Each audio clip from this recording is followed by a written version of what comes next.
when we're talking about GDP, we are measuring the real number, the quantity which is being produced. And mind you, it's a value added. Now in today's situation, I'll give you an example. April to November, petroleum products consumption in million metric ton grew at a rate more than 9%, which is highest for this period for last decade. But the prices have collapsed by more than 20%. So when you look at the nominal value, which is the rupee value as on today, there is a degrowth of 12%. Now this degrowth of 12% is reflective on corporate top line. So when you look at the corporate balance sheet of oil producers is not growing. This is the first time in 20-year history the BP has suffered a loss of $6.5 billion. So the same thing is happening here. So the negative 12% is sitting on the sales growth on the corporate balance sheet. But what the GDP is measuring is your growth in volume, which is 9%. So this is the reason why you see a dichotomy or the divergence between what corporate balance sheets are saying and what the GDP numbers are measuring.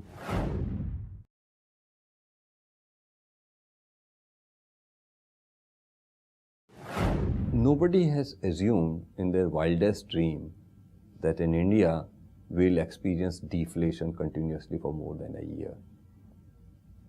Now, what GDP is now being estimated or calculated by Central Statistical Office is based on the United Nations system of accounts, by which all member countries of UN measure their GDP.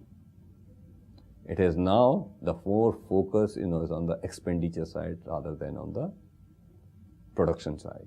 So this will give you some time, this will continue to give you difference between top line, bottom line, corporate balance sheet not growing, GDP is growing.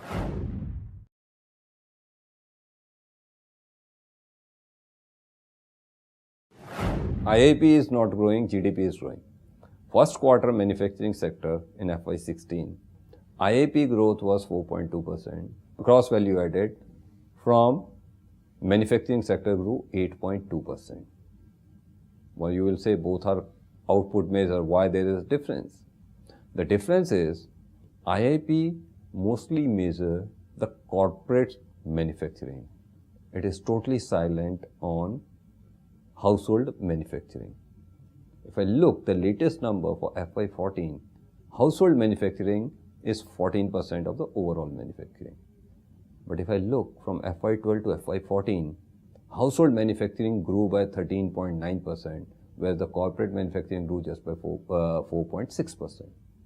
Now, a component which is growing nearly thrice or 2.5 times of the corporate, that is not being measured in IIP.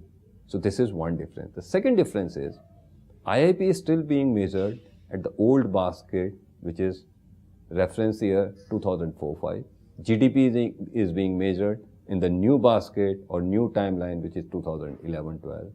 The moment the base year for both is same, you will see these two coming together.